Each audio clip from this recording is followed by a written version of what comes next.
Sebuah kapal kargo melintas diam-diam, membawa puluhan ginjal TKI yang hilang. Dari penyergapan rahasia hingga pelabuhan iblis di Kamboja, inilah kisah nyata yang tak pernah diberitakan. Tulis kota asalmu di komentar, klik subscribe sekarang, dan semoga yang sudah subscribe selalu dilindungi dan diberi rezeki berlimpah oleh Allah.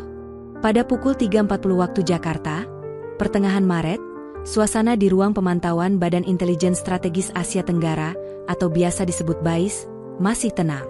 Layar-layar digital hanya menampilkan gelombang data biasa, sampai tiba-tiba, sebuah sinyal masuk menerobos sistem komunikasi rahasia di Gedung X, Jakarta Timur. Sinyal itu datang dalam bentuk pesan terenkripsi yang asing, tidak dikenal oleh sistem resmi manapun. Namun jalur masuknya menggunakan backdoor milik jaringan Intel lama, yang hanya diketahui oleh segelintir orang elit di lingkaran intelijen Asia Tenggara. Isinya membuat bulu kuduk berdiri. Koordinat GPS, kode manifest kapal, dan satu kalimat pendek yang menghantam kesadaran siapapun yang membacanya.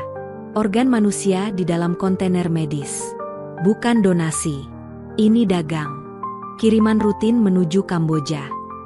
Letnan Kolonel Rendra Yuda, Kepala Unit Analisis Lintas Negara BAIS, dipanggil langsung ke ruang operasi. Ia tahu, pola enkripsi seperti ini hanya digunakan oleh sistem militer Malaysia, namun tak tercatat dalam kanal resmi manapun. Anomali itu membuat seluruh satuan waspada penuh. Data segera dibongkar, disilang, dan diverifikasi.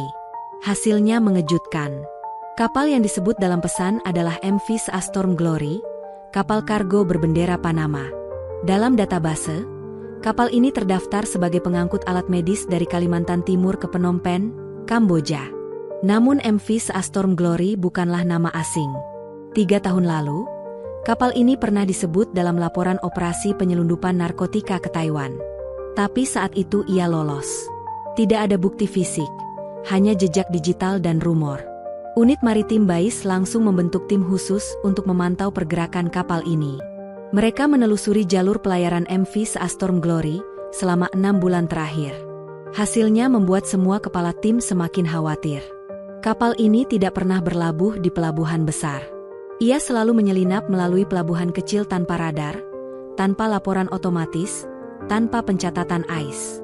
Setiap kali berangkat dari Kalimantan, selalu saja ada laporan tentang TKI hilang dari penampungan ilegal di wilayah Sabah dan Johor. Awalnya itu hanya dugaan, tapi pola itu terus berulang. Terlalu rapat untuk dianggap kebetulan. Malam itu juga, perintah rahasia diturunkan dari pusat.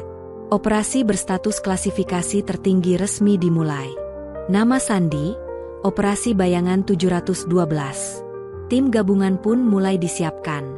TNI Angkatan Laut, Satuan Intel BAIS, Dukungan Siber, dan Unit Penyamaran Darat. Pangkalan operasi bergerak dibentuk di wilayah terpencil milik TNI AL di Tarakan. Tidak ada lagi yang bisa dianggap biasa. Ini bukan lagi tentang penyelundupan atau pelanggaran laut. Ini tentang tubuh manusia yang diperdagangkan seperti barang mati.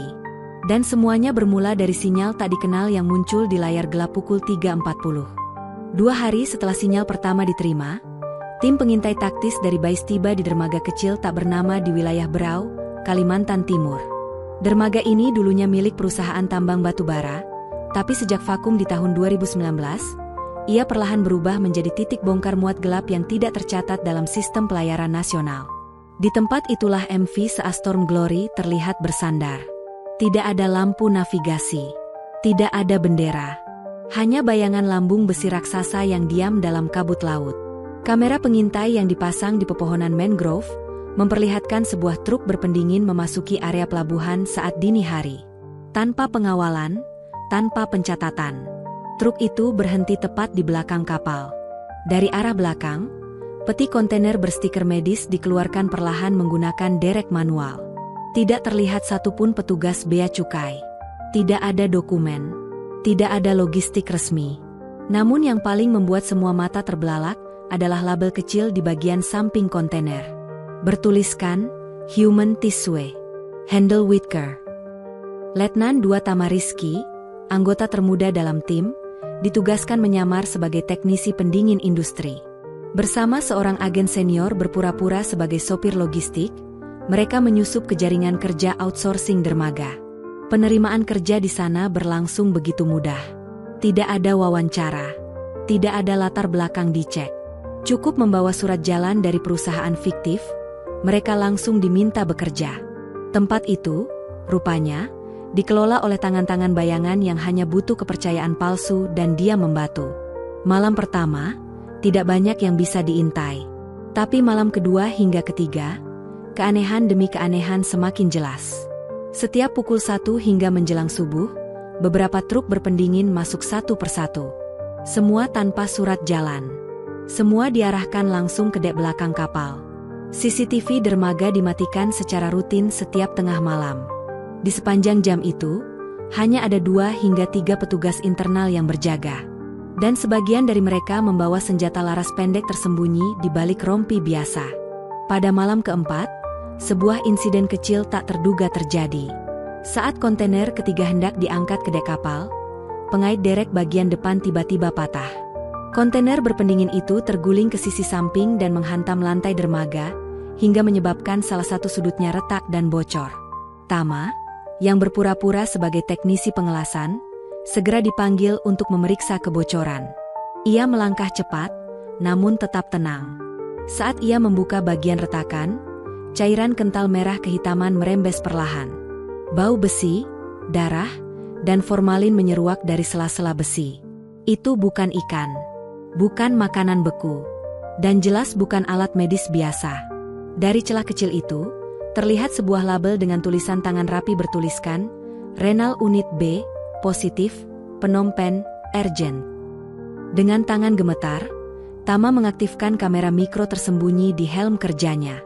Ia hanya punya waktu kurang dari 1 menit, sebelum seorang pria bersenjata datang menghampiri dan menyuruhnya mundur. Petugas pengganti segera mengambil alih. Sementara Tama dan timnya perlahan mundur ke titik pengawasan. Malam itu, gambar, video, dan lokasi kontainer segera dikirim ke pusat. Satu persatu potongan teka-teki mulai membentuk pola yang lebih mengerikan dari yang pernah dibayangkan oleh siapapun di BAIS. Setelah rekaman dari helm Tama dikirim ke markas pusat, alarm diam-diam berbunyi di ruang komando BAIS Jakarta. Tidak hanya karena gambar cairan merah dan label Renal Unit, tapi karena satu hal lain yang lebih mengerikan, manifest kapal MV Seastorm Glory berhasil dibobol tim siber. Isi dokumen resmi kapal menyatakan bahwa mereka mengangkut peralatan medis dan bahan laboratorium untuk transplantasi ke Phnom Penh, Kamboja. Namun setelah dipindai secara forensik, ditemukan file tersembunyi yang sengaja disamarkan dengan sistem pengkodean lama milik jaringan intelijen era Perang Dingin. Dokumen aslinya menyebutkan ada 8 kontainer yang diklasifikasikan sebagai Biological Sample for Transplant Testing. Tapi yang mengejutkan adalah nama penerimanya, institusi medis bernama Lotus Cross, sebuah organisasi non-pemerintah yang tidak tercantum di basis data medis internasional manapun. Bahkan nama tersebut tidak pernah muncul di catatan Badan Kesehatan Dunia. Kolonel Rendra Yuda hanya bisa menghela napas panjang. Ia tahu, ini bukan pengangkutan alat medis biasa. Ini adalah pengiriman tubuh manusia yang dipotong-potong, dibekukan, dan dikirim seperti barang dagangan. Dan ini bukan pertama kalinya. Jejak digital dari sistem internal kapal mengungkap rute yang sama telah diulang setiap 2 minggu selama 5 bulan terakhir. Semua dimulai dari pelabuhan-pelabuhan kecil di Kalimantan, lalu berakhir di pesisir Sihanoukville, Kamboja. Tujuan akhirnya selalu pelabuhan industri tertutup yang dijaga kelompok swasta bersenjata.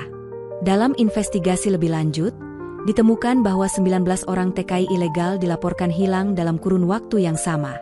Mayoritas bekerja sebagai buruh proyek di wilayah Malaysia. Tidak memiliki dokumen resmi. Tidak pernah kembali. Tidak ada yang tahu kemana mereka pergi. Dan sebagian besar terakhir terlihat di penampungan gelap wilayah Sabah dan Johor. Beberapa dari mereka bahkan memiliki catatan medis sebagai pendonor ginjal yang terdaftar atas nama rumah sakit fiktif. Data itu tidak ditemukan oleh siapapun sebelumnya karena tersembunyi di dalam server dengan sistem backup manual. Di pos operasi Tarakan, Letda Tama dan timnya mulai memantau dermaga dengan intens. Tapi malam-malam berikutnya justru terasa lebih senyap. Seakan ada yang tahu mereka sedang diawasi. Kapal MV Seastorm Glory tetap bersandar, namun tidak ada lagi aktivitas bongkar muat terbuka. Semua dilakukan dari dalam dek tertutup. Sinyal komunikasi kapal juga berubah acak, menggunakan frekuensi yang sulit dipantau. Satu-satunya yang membuat operasi ini tetap hidup adalah satu temuan lain yang datang dari tim pencari data luar negeri. Mereka menemukan nama Dr. Satya Adimukti, seorang mantan ahli bedah organ asal Indonesia yang telah dicoret dari keanggotaan Ikatan Dokter sejak 2018 karena keterlibatan dalam praktik medis ilegal. Selama 3 tahun terakhir, Dr. Satya diketahui keluar masuk Malaysia dan Kamboja lebih dari 15 kali. Namun yang membuat semua orang terdiam adalah satu detail. Ia kini memegang paspor diplomatik dari salah satu negara kecil di Afrika Tengah. Artinya, ada pelindung kuat yang menjaga geraknya. Dan kemungkinan besar, ia bukan sekadar pelaksana, tapi otak dari seluruh jalur perdagangan organ ini. Dan saat semua potongan mulai terlihat jelas, satu instruksi turun dari pusat. Kapal MV Seastorm Glory akan berangkat dalam 48 jam. Tujuan akhir, Phnom Penh. Tidak boleh ada intervensi. Tidak boleh ada penangkapan di pelabuhan. Instruksi pusat hanya satu, ikuti kapal itu sampai keluar dari perairan Indonesia. Lalu sergap. Waktu untuk menunggu hampir habis. Pukul 23 waktu Tarakan, sinyal dari satelit militer memperlihatkan pergerakan tak lazim di sekitar MV Seastorm Glory. Kapal itu mulai mengaktifkan sistem navigasi internal dan perlahan menghidupkan mesin utama. Satu persatu lampu dek menyala dalam warna kuning redup, seperti monster tua yang baru saja terbangun dari tidur panjangnya. Tim pengintai yang menyamar di darat langsung mengirim sinyal ke markas kapal siluman milik TNI AL yang telah standby sejak pagi. Kapal itu, KRI Arwana 07, berjarak 30 mil laut dari titik MV Seastorm Glory. Tidak terlihat radar. Tidak meninggalkan jejak. Tapi di dalamnya, puluhan personel bersenjata sudah menanti aba-aba. Kapal itu membawa satu helikopter taktis Panther, 2 speedboat sergap, serta tim elit Kopaska dan satuan intelijen laut yang telah berlatih selama berminggu-minggu untuk misi ini. Komando kini tidak lagi berada di darat. Semua keputusan dipindahkan ke kapal induk laut dengan kode Sandi 07. Pukul 3 dini hari, MV Seastorm Glory resmi meninggalkan dermaga ilegal Kalimantan dengan kecepatan konstan 12 knot. Jalur pelayaran yang diambil mengarah ke timur laut, mendekati batas terluar perairan Indonesia, menuju zona laut bebas yang tak lagi berada dalam kontrol hukum Indonesia. Dalam waktu kurang dari 2 jam, kapal itu akan memasuki perairan internasional, wilayah tak bertuan yang sering dimanfaatkan oleh pelaku kriminal lintas negara. Disitulah penyergapan akan dilakukan. Satu-satunya momen di mana tidak ada negara yang bisa menuduh pelanggaran yurisdiksi. Komandan operasi di kapal Arwana 07, Mayor Laut Seno Bramantya, memegang kendali penuh. Ia sudah memimpin berbagai misi laut berisiko tinggi, tapi malam ini ia tahu lawan mereka bukan hanya penyelundup biasa. Mereka akan menghadapi sindikat yang dilengkapi senjata, pelindung diplomatik, bahkan koneksi ke jaringan keuangan internasional. Semua tim diberi arahan final. Tim Udara Alpha akan melakukan penyusupan dari atas dengan helikopter Panther tanpa tanda. Mereka akan menurunkan 2 personel ke dek kontainer menggunakan tali vertikal. Tugasnya, lumpuhkan awak jaga dan kuasai titik kendali. Dari arah laut, 2 speedboat Tail Bravo akan mendekat dari 2 sisi lambung kapal. Mereka akan menempelkan grappler magnetik dan memanjat naik dari sisi buritan. Sementara itu, tim Charlie dari Satuan Infiltrasi Dek akan masuk langsung ke ruang kendali, mesin, dan sistem navigasi. Semuanya dilakukan dalam waktu kurang dari 1 menit. Tanpa suara, tanpa alarm, tanpa negosiasi. Pukul 6.11, satelit terakhir mengonfirmasi bahwa MV Seastorm Glory telah melewati titik koordinat Buki 59, zona aman terakhir di bawah kontrol Indonesia. Setelah itu, kapal berada di wilayah netral, zona abu-abu. Dan saat itulah, perintah penyergapan turun dari komando utama. Operasi dimulai. Helikopter Alpha melesat dalam ketinggian rendah, hanya 160 meter dari permukaan laut, menghindari radar kapal target. Saat posisi tepat berada di atas buritan, 2 personel bersenjata lengkap diturunkan diam-diam. Mereka mendarat mulus di atap kontainer dan bergerak cepat menuju sisi dek. Tak lama, 2 speedboat mendekat dalam kecepatan tinggi. Mereka menempel di lambung kapal, mengaktifkan alat pengait otomatis, dan memanjat dalam senyap. Tidak ada komunikasi keluar dari MV SEA Storm Glory. Seluruh frekuensi telah diblokir oleh pemancar sinyal milik kapal siluman. Kapal itu kini benar-benar buta dan tuli.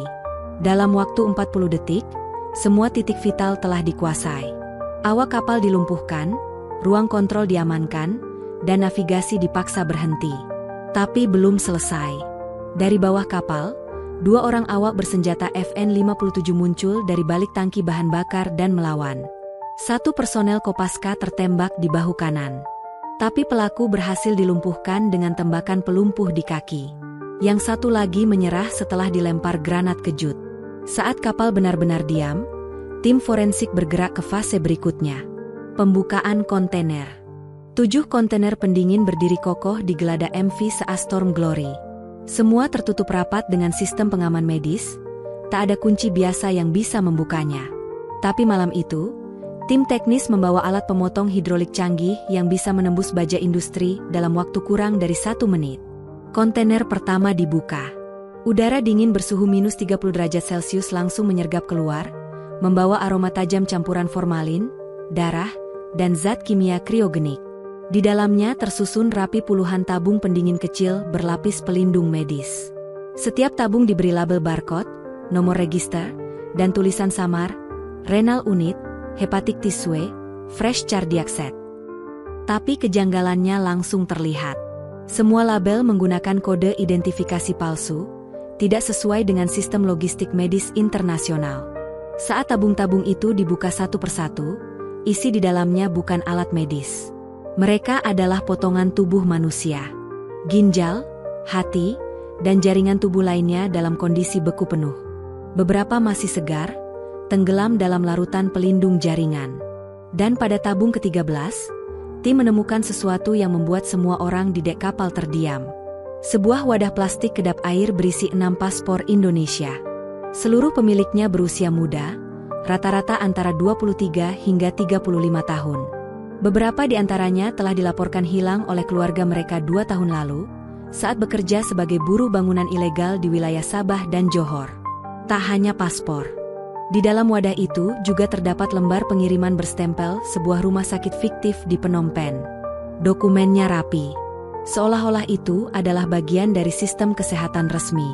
Tapi tim BAIS langsung mengenali nama pengirimnya, PT Nirmala Sejahtera, perusahaan bayangan yang pernah muncul dalam kasus serupa di Batam tahun 2022.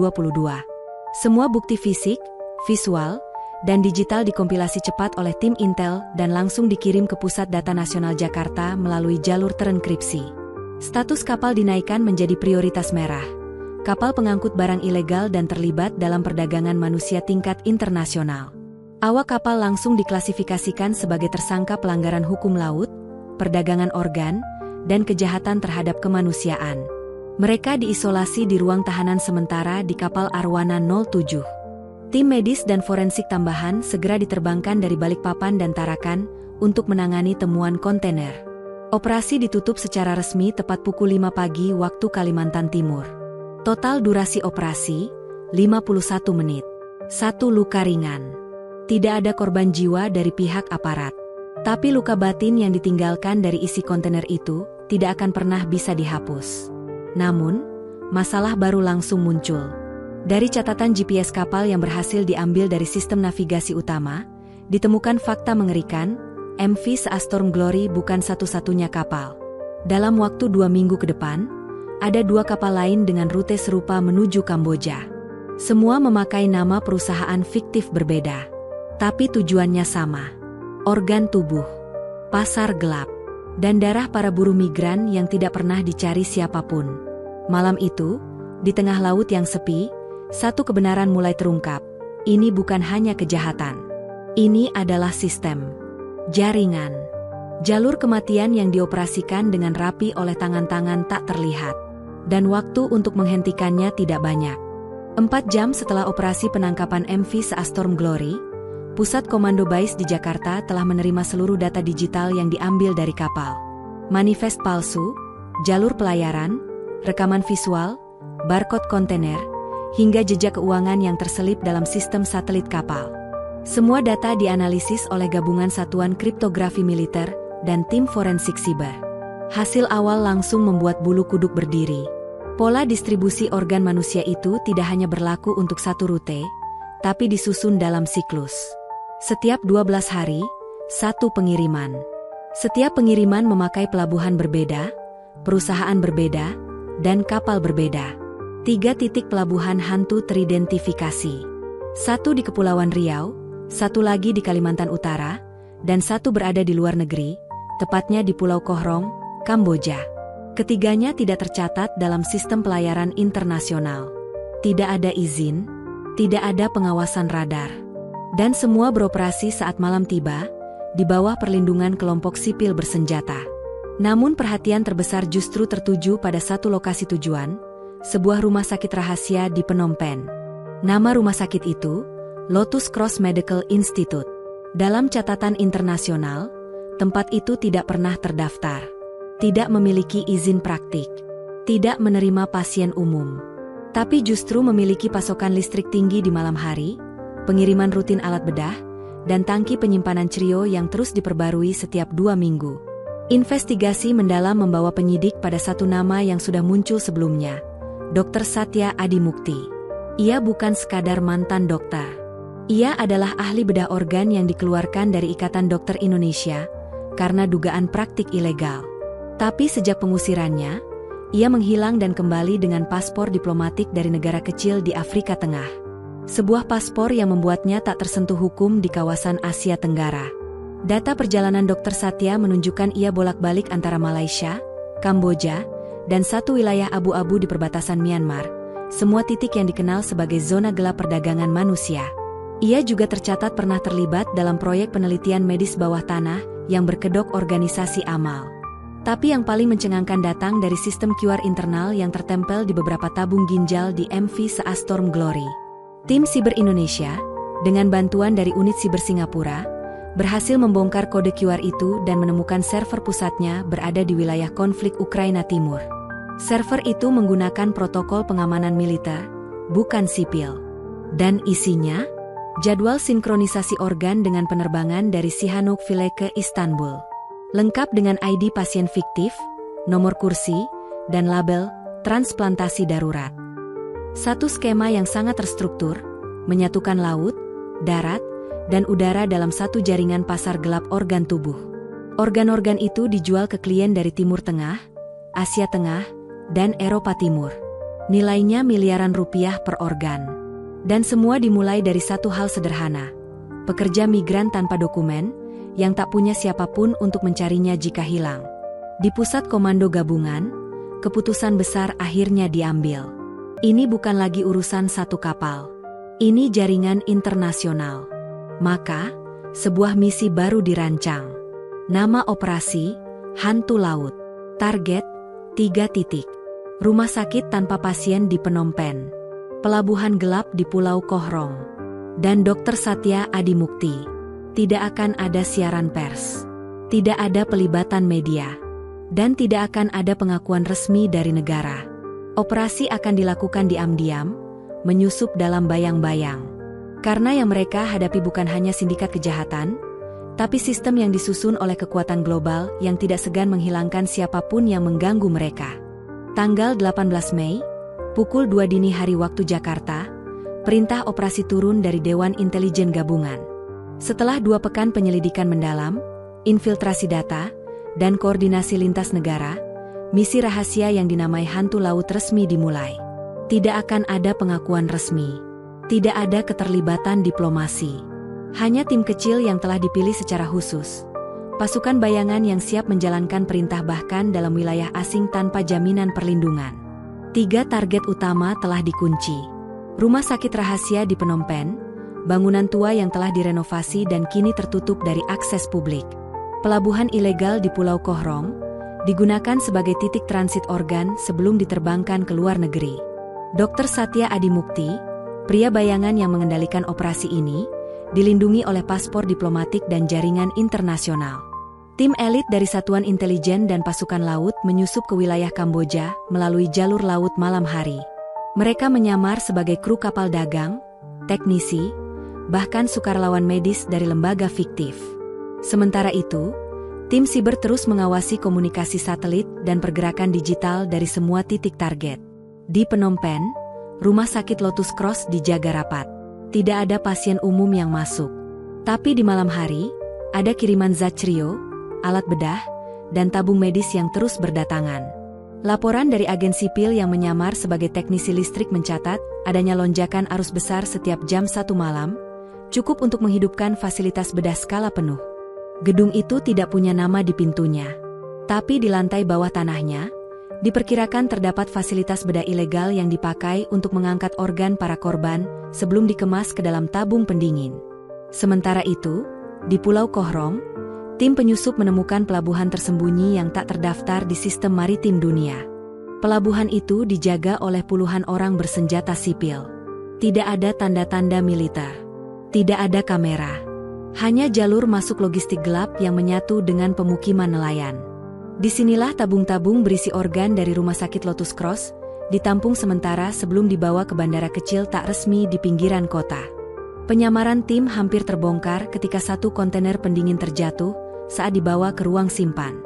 Agen bernama Raga, yang menyamar sebagai teknisi forklift, melihat cairan merah gelap mengalir dari bawah peti. Aroma besi bercampur formalin langsung menguar, menusuk hidung. Raga tahu ia tidak boleh lama. Dengan gerakan cepat, ia menanam alat pelacak mikro di dalam lipatan kontainer sebelum rekan-rekan pelabuhan menutupnya kembali. Saat dia mundur, seorang penjaga bersenjata sempat menatapnya curiga. Tapi Raga hanya tersenyum datar, mengangkat sekop, dan berkata ia harus mengepel cairan itu. Malam itu, data dari alat pelacak langsung dikirim ke markas pusat. Kontainer itu dijadwalkan untuk dikirim dalam waktu 24 jam melalui jalur udara ke Istanbul, lengkap dengan dokumen palsu dan manifest medis darurat. Semua proses tampak legal dari luar. Tapi di balik setiap segel dan barcode, ada darah manusia Indonesia yang dibekukan dan dijual. Sementara itu, pergerakan Dr. Satya Adimukti akhirnya terpantau. Ia tiba di rumah sakit Lotus Cross pukul 00.47, dikawal 2 pria asing bertubuh besar. Wajahnya dingin, tatapannya kosong. Ia masuk ke ruang bawah tanah, membawa koper berlapis baja yang tak bisa dipindai. Para penyusup tahu, malam itu akan menjadi malam terakhir mereka hanya menonton. Besok, operasi masuk ke tahap akhir. Dan tidak akan ada ampun. Pukul 23.19 waktu Kamboja. Langit di atas Phnom Penh gelap tanpa bintang. Kota seolah tertidur. Tapi di satu titik sunyi di pinggiran utara kota, bangunan tua tanpa papan nama mulai memperlihatkan aktivitas aneh. Truk medis tanpa logo masuk perlahan, berhenti di belakang gedung, lalu 2 pria membawa kontainer pendingin ke dalam lift bawah tanah. Di ruang kendali terpadu yang disamarkan dalam rumah kos biasa, 5 personel unit siber dan taktis Indonesia bersiap. Mereka telah menyusup selama seminggu, memantau setiap detak digital rumah sakit Lotus Cross. Rute listrik, suhu ruang, akses pintu elektronik, bahkan denyut internet lokal yang menghubungkan sistem pencatatan medis palsu dengan server luar negeri. Malam itu mereka tidak datang untuk mengintai. Mereka datang untuk masuk. Tepat pukul 00.07, tim infiltrasi Alpha bergerak. 2 orang masuk dari saluran pembuangan yang telah dipetakan sebelumnya. Satu lagi, menyamar sebagai teknisi AC, membawa alat jammer pengacak sinyal.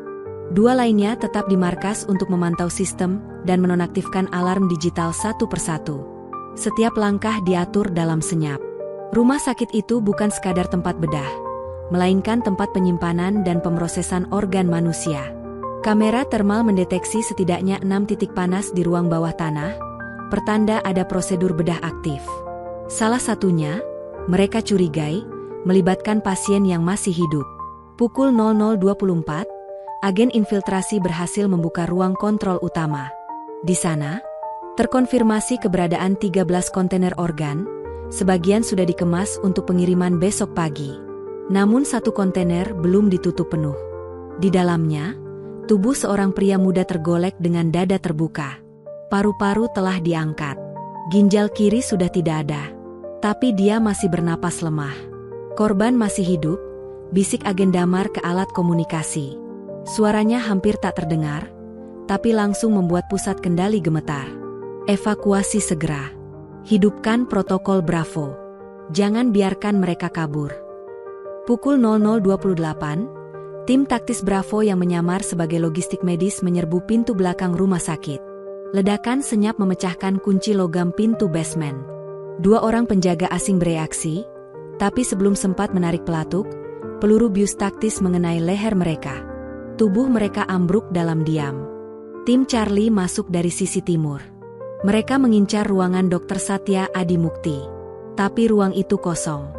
Yang ada hanya koper berisi dokumen-dokumen pengiriman organ dengan nama samaran, catatan angka donor, dan jadwal penerbangan dari Phnom Penh ke Istanbul. Semuanya rapi, dingin, klinis. Tak ada emosi. Satu persatu ruang operasi ditutup paksa. Agen medis mulai mengevakuasi tubuh korban yang ditemukan masih bernyawa, lalu membawa mereka ke safe house yang sudah disiapkan di luar kota. Tapi situasi tidak sepenuhnya terkendali. Pukul 00.39, sirine darurat dari jaringan eksternal aktif. Seseorang dari dalam sistem berhasil mengirim sinyal peringatan. Dalam 5 menit, bangunan akan dipenuhi oleh bala bantuan dari kelompok bersenjata yang menjaga pelabuhan ilegal di Pulau Kohrong. Waktu mepet. Semua data digital disalin cepat. Kamera tubuh agen merekam setiap bukti medis. Paspor korban, barcode palsu, identitas pengirim, jejak transaksi. Lalu gedung itu ditinggalkan dalam senyap, lewat jalur bawah tanah yang terhubung ke kanal tua di tepi sungai Tonle Sap. Tepat pukul 1.03, rumah sakit itu meledak dari dalam. Tidak terlalu besar, tapi cukup untuk merusak semua alat bedah dan melenyapkan laboratorium rahasia. Tim berhasil kabur. Korban berhasil diselamatkan. Bukti berhasil dibawa. Tapi satu hal masih menggantung. Dr. Satya Adi Mukti belum ditemukan. Dan pelabuhan Kohrong masih berdiri tegak. Menunggu. Dengan muatan baru yang akan datang lusa pagi. Langit pagi di atas Pulau Kohrong terlihat damai. Pantai pasir putih, perahu-perahu nelayan yang berlayar perlahan, dan suara burung laut yang melintas seolah menyembunyikan rahasia besar yang berdenyut di jantung pulau ini. Tapi jauh dari kawasan wisata yang biasa dilihat turis, tersembunyi sebuah pelabuhan gelap, tanpa mercusuar, tanpa radar, dan tanpa catatan resmi di peta maritim dunia. Disinilah kontainer-kontainer pendingin dari rumah sakit Lotus Cross biasa ditampung. Mereka menunggu kapal dagang yang tampak sah dari luar, tapi menyimpan kargo yang tak pernah disebut dalam manifest. Organ manusia yang dipanen dari tubuh para TKI ilegal yang menghilang di Malaysia dan Sabah. Pagi itu, pukul 5.12 waktu setempat, satu unit kapal dagang dengan nama Ocean Serpent terlihat mendekat dari arah selatan. Kapal berbendera Liberia itu terdaftar sebagai pengangkut alat-alat medis. Namun sistem radar militer mencatat bahwa kapal tersebut sebelumnya sempat berhenti selama 12 jam di tengah laut, tepat di koordinat yang sama dengan lokasi hilangnya sinyal MV saat Storm Glory 2 pekan lalu. Dari pos pengintaian di tebing hutan bakau, tim gabungan Indonesia-Kamboja yang telah menyamar sebagai teknisi pelabuhan, buruh bongkar muat, dan awak logistik terus memantau gerak-gerik pelabuhan iblis itu. Mereka mencatat siapa yang datang, kemana kontainer dipindahkan, dan siapa yang menerima pembayaran. Tapi hari itu berbeda. Ada wajah baru di antara para penjaga. Seorang pria tua berambut putih yang datang dengan mobil lapis baja. Dr. Satya Adi Mukti. Ia mengenakan jas putih dengan lambang lembaga medis fiktif yang sama dengan dokumen-dokumen pengiriman sebelumnya. Senyum tipis menghiasi wajahnya saat ia turun dari mobil dan memeriksa kontainer pendingin yang baru tiba dari Phnom Penh. "Berapa yang masih utuh?" tanyanya dengan tenang. 8, Dok. 5 dalam trio. 3 masih segar, jawab salah satu asistennya. Dr. Satya mengangguk, lalu berjalan menuju ruangan logistik yang terkunci rapat. Di dalamnya, terdapat alat pemindai suhu, freezer utama, dan server offline yang menyimpan data klien dari berbagai negara. Para pembeli organ akan menerima pemberitahuan via saluran terenkripsi bahwa pengiriman siap dilanjutkan lewat jalur udara dari bandara milik swasta di daratan utama. Pukul 6.30, tim infiltrasi memulai tahap pertama operasi. Agen bernama Raihan, yang menyamar sebagai teknisi pendingin, mulai memanipulasi sistem suhu kontainer hingga mengaktifkan alarm darurat. Itu adalah sandi diam untuk membuka jalur masuk pasukan bayangan lewat kanal belakang. Sementara itu, drone pengintai taktis sudah melayang 80 meter di atas pelabuhan, memantau pergerakan bersenjata dan posisi titik vital. Tim Laut Kopaska yang telah berada dalam perahu cepat siluman mulai bergerak mendekati sisi barat pulau, titik yang paling tidak dijaga karena dipenuhi batu karang tajam. Namun sebelum mereka sempat masuk, terjadi sesuatu yang tak terduga. Dari arah utara, 2 kapal cepat bersenjata datang mendekat ke pelabuhan. Mereka bukan pasukan pemerintah. Mereka tidak memakai seragam resmi. Tapi dari lambang yang menempel di buritan, Intel mengenal mereka. Black Falcon Security. Kelompok paramiliter bayaran yang terkenal di kawasan Asia Tenggara sebagai pelindung operasi ilegal kelas atas. Mereka tidak bekerja untuk negara. Mereka bekerja untuk uang. Dan mereka datang bukan untuk berjaga, tapi untuk membawa Dr. Satya keluar dari pulau. Skenario berubah total. Penangkapan harus dilakukan sebelum matahari menyentuh permukaan pelabuhan. Karena begitu Dr. Satya naik ke kapal Black Falcon, tak ada yang bisa menjamin ia akan bisa ditangkap hidup-hidup. Di ruang kendali darurat, Komandan Operasi memberi instruksi singkat. Sergap penuh. Tidak ada waktu lagi. Jangan biarkan dia lolos. Dan pertempuran senyap akan segera dimulai di sebuah pulau yang selama ini hanya dikenal sebagai surga wisata. Pukul 6.47 waktu Kamboja. Matahari baru saja menyembul dari balik gugusan pulau di barat, tapi pelabuhan gelap di Pulau Kohrong sudah mulai dipenuhi ketegangan. Di satu sisi, kapal Black Falcon Security tengah bersiap menurunkan 1 perahu cepat untuk menjemput Dr. Satya Adi Mukti. Di sisi lain, tim gabungan Indonesia Kamboja sudah berada dalam posisi siaga, menunggu kode sergap dari pusat komando. Agen Raihan, yang berada paling dekat dengan target, berpura-pura memperbaiki pengatur suhu kontainer saat melihat Satya berjalan ke arah mobil pengangkut. Wajah dokter itu tampak tenang. Seakan-akan semuanya sudah diatur. Sekilas, ia mengeluarkan ponsel dan mengirim pesan singkat, yang segera ditangkap sistem siber pusat. Pengiriman gagal. Lokasi akan ditinggalkan. Lanjutkan fase 2 dari Sihanoukville. Itu adalah alarm terakhir. Operasi besar-besaran akan dipindahkan. Dan jika mereka tidak bertindak sekarang, jaringan ini akan menghilang dalam hitungan jam. Pukul 6.52, Komandan Operasi menyuarakan kata yang telah ditunggu. Eksekusi penuh. Bebaskan lokasi. Tangkap target. Dalam hitungan detik, tim Laut Kopaska merapat ke sisi timur pelabuhan menggunakan perahu cepat siluman. Mereka melompat ke dermaga, membelah penjaga pelabuhan dengan manuver senyap. Senjata kejut taktis digunakan untuk melumpuhkan penjaga tanpa suara.